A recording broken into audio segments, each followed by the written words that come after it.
Hi dears, നല്ല കുറുകിയ ചാറോട് കൂടിയ തേങ്ങയൊന്നും അരയ്ക്കാത്ത അയല പുളി വെച്ചതാണിത്. അപ്പോൾ നിങ്ങൾ വിചാരിക്കും ഇതിൻ്റെ റെസിപ്പിയാണെന്ന്. അല്ല, വേറൊരു കറിയാണ് ഇന്നത്തെ താരം. ഇതാണ് കേട്ടോ ഇന്നത്തെ താരം.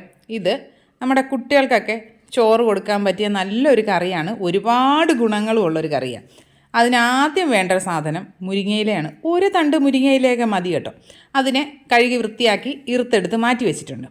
ഇനി നമുക്ക് വേണ്ടത് ചെറിയൊരു അരപ്പ് തയ്യാറാക്കാനായിട്ട് 1/4 കപ്പ് തേങ്ങ, 2-3 കാന്താരിമുളക്, 4 ചെറിയ ഉള്ളി, 1/4 ടീസ്പൂൺ ചെറിയ ജീരകം, ക്യുമിൻ ഉണ്ടല്ലോ അതാണ്. ഇനി നമുക്ക് ഈ തേങ്ങ മിക്സിയുടെ ജാറിലേക്ക് ചേർത്ത് കൊടുത്തിട്ടുണ്ട്. അതിലേക്ക് ജീരകം ചേർത്ത് കൊടുക്കുന്നു.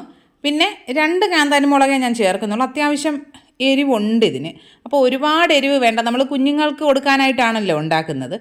അപ്പോൾ അത്രയ്ക്ക് എരിവ് കുറച്ചുണ്ടാക്കിയാൽ മതി. ഇനി ചെറിയ ഉള്ളി ചേർത്ത് കൊടുക്കാം. ഞാനിപ്പോൾ 4 എണ്ണം ചേർക്കുന്നുണ്ട്. ഇനി ഒരു 1/4 ടീസ്പൂൺ മഞ്ഞൾപ്പൊടിയും കൂടെ ചേർത്ത് കൊടുക്കാം. മഞ്ഞൾപ്പൊടിയും കൂടെ ചേർത്തിട്ട് 1/4 കപ്പ് വെള്ളം അതും കൂടി ഒഴിച്ച് നന്നായിട്ട് ഇത് അരച്ചെടുക്കാം. ഒരുപാടങ്ങ് പേസ്റ്റ് പോലെ അരയ്ക്കാം, അത്രയൊന്നും അരയണ്ട. എന്നാൽ കുറച്ചൊന്ന് അരയുകയും വേണം. അങ്ങനൊരു പരുവത്തിൽ അതിനെ അരച്ചെടുക്കാം. ഇനി നമുക്കൊരു ചട്ടി വെച്ച് കൊടുക്കാം. അതിലേക്ക് വെളിച്ചെണ്ണ ഒഴിച്ചു കൊടുക്കാം. നമ്മുടെ ചട്ടി പുകയാതിരിക്കാനുള്ളൊരു ടിപ്പ് പറഞ്ഞു തരട്ടെ.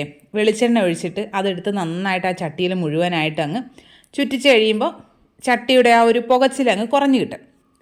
ഇനി എണ്ണ ചൂടായി കഴിയുമ്പോൾ അതിലേക്ക് കടുക് ഇട്ട് കൊടുക്കുക.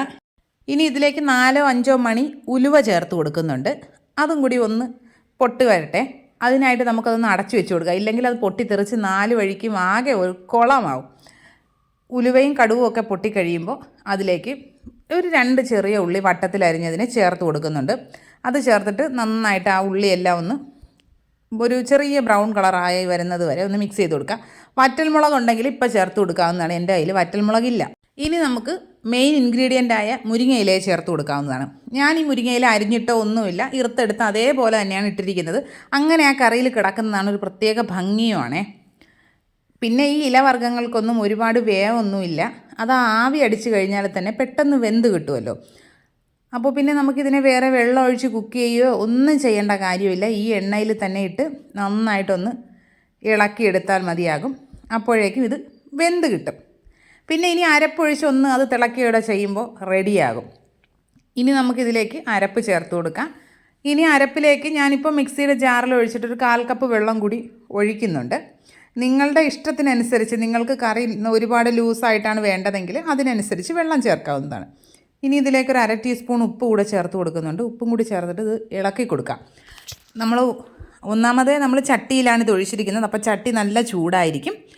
പിന്നെ ഈ കറി നന്നായിട്ട് ഇളക്കി കൊടുക്കുക. ഇതൊന്നും ഒരുപാട് തിളയ്ക്കുന്ന കറികളല്ല. അപ്പോൾ നമ്മൾ ഇളക്കി ഈ അരപ്പ് നന്നായിട്ട് ചൂടാക്കി എടുക്കുകയാണ് ചെയ്യേണ്ടത്. വീഡിയോസ് കാണുന്ന കൂട്ടുകാർക്ക് ഇഷ്ടമാകുന്നുണ്ടെങ്കിൽ പ്ലീസ് ഒന്ന് ചാനൽ സബ്സ്ക്രൈബ് ചെയ്ത് സപ്പോർട്ട് ചെയ്യണേ.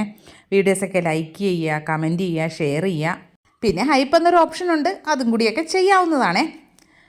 ഞാനും എൻ്റെ അനിയത്തിയും കുഞ്ഞായിരുന്ന സമയത്ത് ഞങ്ങൾക്ക് മിക്ക ദിവസങ്ങളിലും ഉമ്മച്ചി ഉണ്ടാക്കി തരുന്നൊരു കറിയായിരുന്നു ഇത്. ചോറിൻ്റെ കൂടെ കുഞ്ഞുങ്ങളായിരിക്കുമ്പോൾ എരിവൊന്നും കഴിക്കാൻ അത്ര ഇഷ്ടം ഉണ്ടാവില്ലല്ലോ. ദിവസവും നമുക്ക് ഈ കറി തന്നാലും നമ്മൾ കഴിക്കുമായിരുന്നു. അത്രയ്ക്ക് നല്ല ടേസ്റ്റ് ആയിട്ടുള്ളൊരു കറിയാണ്. നിങ്ങളും കുട്ടികൾക്ക് കൊടുത്തു നോക്കൂ, കുട്ടികൾക്ക് ഇഷ്ടപ്പെടും. നല്ല ഗുണവും ഉള്ള കറിയാണല്ലോ. നമ്മുടെ കറി റെഡി ആയിട്ടുണ്ട്. ഈ സൈഡെല്ലാം ചെറുതായിട്ട് ഇങ്ങനെ പതഞ്ഞ് കുമിളകൾ വന്ന് തുടങ്ങുമ്പോൾ നമുക്ക് ഫ്ലെയിം ഓഫ് ചെയ്യാം. ഫ്ലെയിം ഓഫ് ചെയ്താലും കുറച്ചുകൂടി ഒന്ന് ഇളക്കി കൊടുക്കുക, ഇതങ്ങ് ഒരുപാട് തിളച്ചതുപോലെ ആകാണ്ടിരിക്കാനായിട്ട്. എന്നിട്ട് നമുക്ക് അടച്ചു വെച്ചിട്ട് കഴിക്കുന്ന സമയത്ത് എടുക്കാവുന്നതാണ്. ഇത് ലഞ്ച് കൂടി കണ്ടാലോ. നല്ല ചോറ്. ഞാനിപ്പോൾ പോർഷൻ കൺട്രോൾ ചെയ്ത് വളരെ കുറച്ച് ചോറ് കഴിക്കാറുള്ളത്. ഇനി ഇതിലേക്കുള്ളത് കോവയ്ക്ക തോരനാണേ. കോവയ്ക്ക വിഴുക്കാണ് ഏറ്റവും നല്ലത്, എന്നാലും പോട്ടെ.